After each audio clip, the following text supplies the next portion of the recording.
Bismillahirrahmanirrahim. Assalamualaikum warahmatullahi wabarakatuh. Alhamdulillah, anak-anak sekalian, kelas 3, siswa kelas 3. Kita Alhamdulillah dapat berjumpa kembali. Walau kita hanya bertatap muka lewat video ini, saya berikan video ini untuk bahan pembelajaran kalian di rumah. Jadi, terkait dengan pembelajaran kita sudah memasuki bab 10, yang mana bab 10 ini kita akan mempelajarinya hari ini.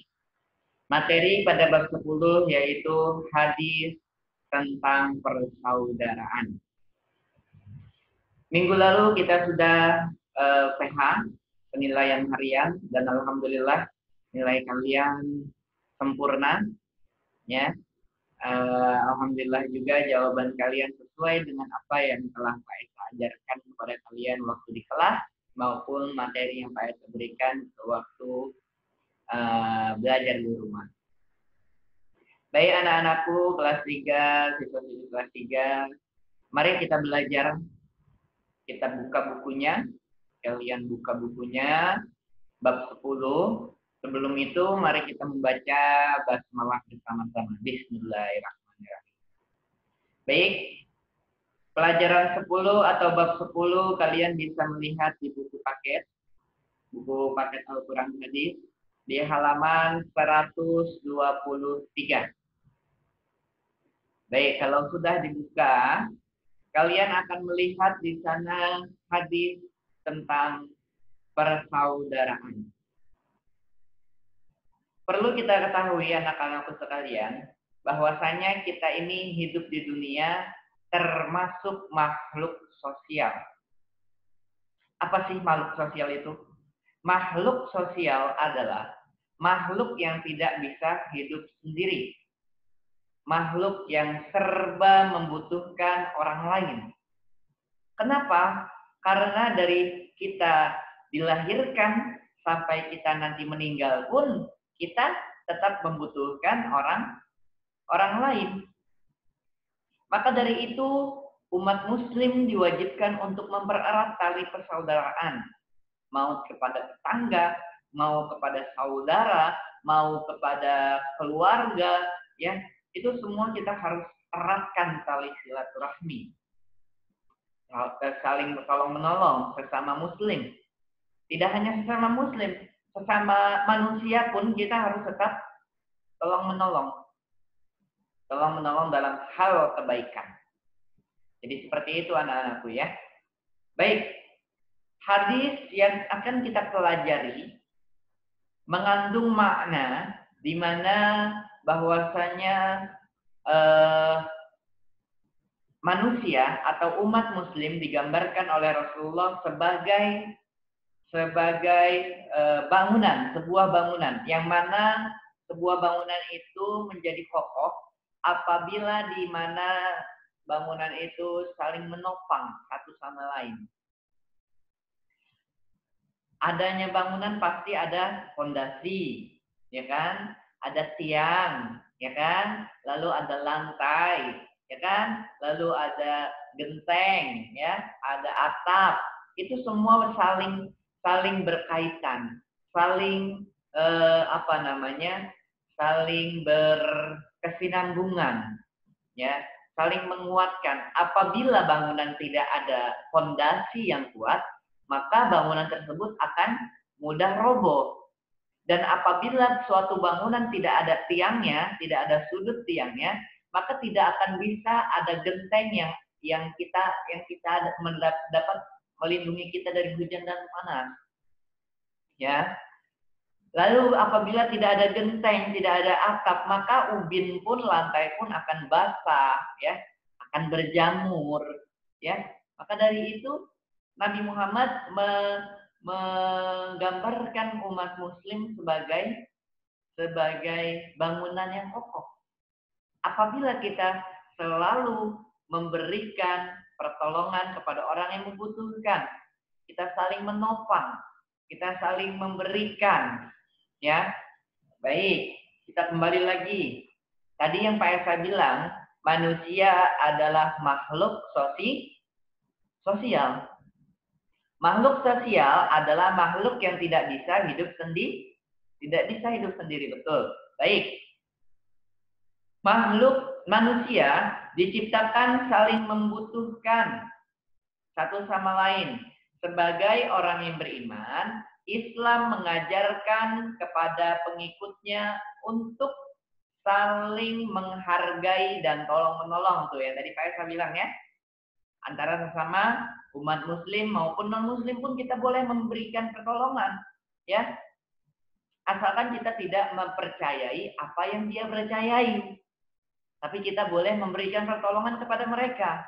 Itulah yang dinamakan makhluk sosial.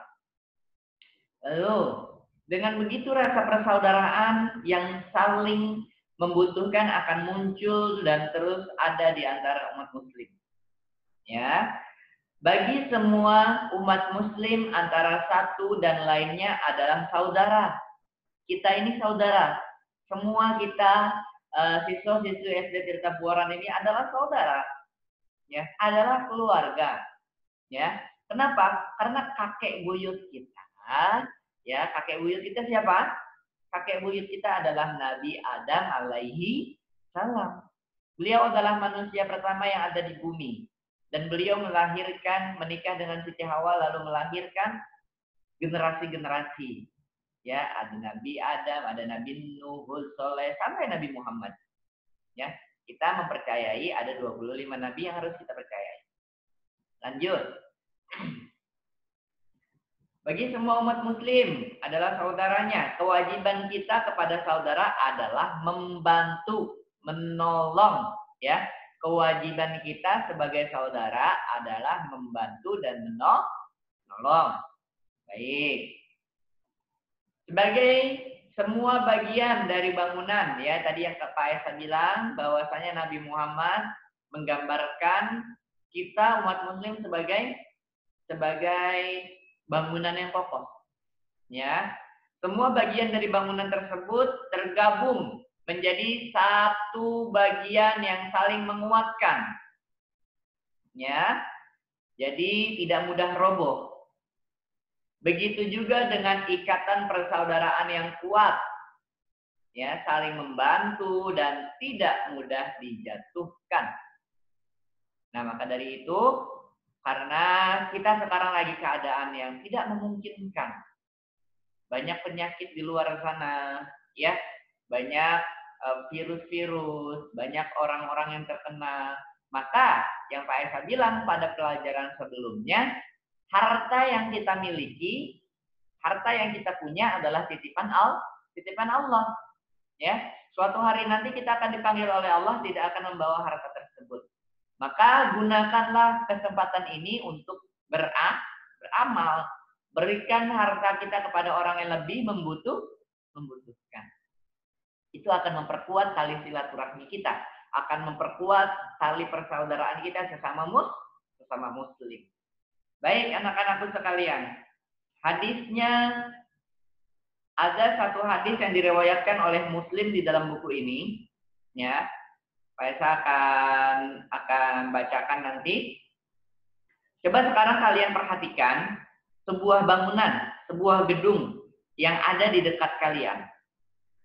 Pernahkah kalian berpikir terdiri dari apa saja gedung itu?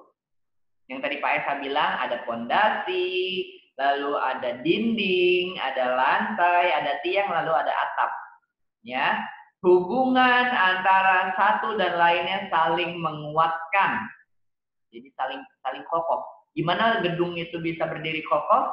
Pasti karena ada pondasi yang kokoh. Lalu kenapa gedung ini tidak mudah roboh? Karena ada tiang-tiang yang menjangga. Ya, seperti itu. Begitulah Rasulullah menggambarkan hubungan seorang mukmin dengan mukmin yang lainnya. Pada pelajaran bab 10 ini kita akan bahas hadis tentang persaudaraan. Ya.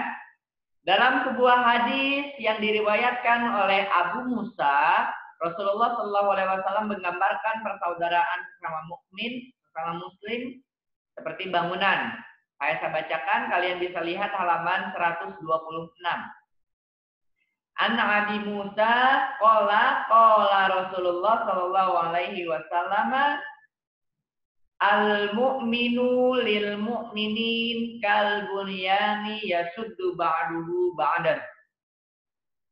Rawahu Muslim. Ya. Terjemahannya kalian bisa lihat di bagian 2. Di sana Rasulullah dari Abu Musa berkata Rasulullah sallallahu alaihi wasallam bersabda, seorang mukmin terhadap mukmin yang lainnya seperti bangunan, sebagian menguatkan bagian lainnya. Al-mu'minu lil mu'mini kal bunyani yasuddu ba'duhu ba'dan. Ya, hadis yang diriwayatkan oleh Muslim, ya, oleh Imam Muslim. Lalu kandungan hadis ini, kandungannya Rasulullah mengibaratkan, ya tadi Pak Esa sudah buka di awal, Pak Esa sudah jelaskan, Rasulullah mengibaratkan persaudaraan sesama mukmin itu seperti sebuah bangunan yang kokoh. Sebuah bangunan yang bangunan itu tidak pernah protes. Ya. Jadi kalian bisa lihat itu penjelasannya ada di 127. Kita dianjurkan untuk tolong menolong. Kita dianjurkan untuk saling menguatkan sesama muslim. Kita dianjurkan untuk terus berpegang teguh kepada sesama saudara kita. Maka dari itu, jangan pernah kita menyakiti hati saudara kita. Jangan pernah kita membuat kecewa keluarga kita. Jangan pernah kita menjelekkan sesama muslim yang lainnya. Itu tidak boleh dan tidak dibenarkan oleh Nabi Muhammad. Ya. Jadi, Pak Esa anjurkan kepada kalian semua untuk terus saling mempererat silaturahmi kepada keluarga, kepada saudara, kepada tetangga, ya. Jadi seperti itu. Pak Esa, kita tidak bisa bersilaturahmi karena di luar ada virus corona. Ya, apa gunanya kita diberikan fasilitas handphone? Apa gunanya kita di era sekarang ini? Semua serba digital. Video ini pun Pak Esa sampaikan kepada kalian secara digital. Jadi seperti itu ya anak-anak. Jadi hadis ini perlu kita ketahui bahwasanya muslim dan muslim yang lainnya diibaratkan sebagai sebuah bangunan yang kokoh. Ya. Lalu hadis ini diriwayatkan oleh Imam Muslim. Lalu kita adalah makhluk sosial yang tidak bisa hidup sendiri. Ya. Karena ketahuilah ketika kita meninggal nanti, jenazah kita tidak bisa jalan sendiri ke kuburan. Benar nggak? Iya, karena kita membutuhkan orang lain untuk menggendong jenazah kita. Menggotong jenazah kita sampai ke dalam kuburan, kita membutuhkan orang lain. Jadi jangan sampai kita tidak bersosialisasi kepada keluarga, kepada saudara, kepada tetangga, kepada teman. Jadi kita harus saling bersilaturahmi, saling memperkuat tali persaudaraan. Ya, tadi poinnya ada 1, manusia adalah makhluk sosial. Lalu Nabi Muhammad menggambarkan hadis ini, umat muslim ini sebagai bangunan yang kokoh, ya. Lalu hadis ini diriwayatkan oleh Imam Muslim, ya. Jadi kita sebagai sesama muslim harus tolong menolong dalam hal kebaikan. Lalu kita tidak boleh menjelek-jelekan sesama muslim. Baik anak-anakku, semuanya kelas 3 yang Pak Esa banggakan. Mungkin video kali ini Pak Esa akhiri. Besok pertemuan yang akan datang Pak Esa akan buatkan video untuk memberikan tugas kepada kalian. Ya, baca-baca terlebih dahulu pengertiannya, ya. kalian ngerti atau enggak, tanya kepada bunda, kepada ayah. Apabila tidak ingin bertanya kepada bunda atau bunda belum bisa menjawab, maka dipersilahkan untuk bertanya kepada saya, ya, kepada Pak Esa atau kepada Bu Riri atau Bu Aristian. Baik anak-anakku sekalian, semoga bermanfaat. Saya harapkan semoga kalian dapat mengamalkan. Kalian bisa mencontohkan ini dalam kehidupan kalian sehari-hari untuk mempererat tali persaudaraan sama muslim. Ya, kita akhiri pertemuan kita pada pagi hari ini dengan membaca lafaz alhamdulillah. Kita baca doa kafaratul majelis, subhanakallahumma wa bihamdika asyhadu an la ilaha illa anta astaghfiruka wa atubu ilaik. Baik anak-anakku sekalian, semoga kalian terus semangat dalam belajar, sukses selalu, kemudian kalian semua dalam keluarga kalian diberikan kesehatan walafiat dari Allah Subhanahu wa taala. Bila itu fikul hidayah, waridha walinaya. Assalamualaikum warahmatullahi wabarakatuh.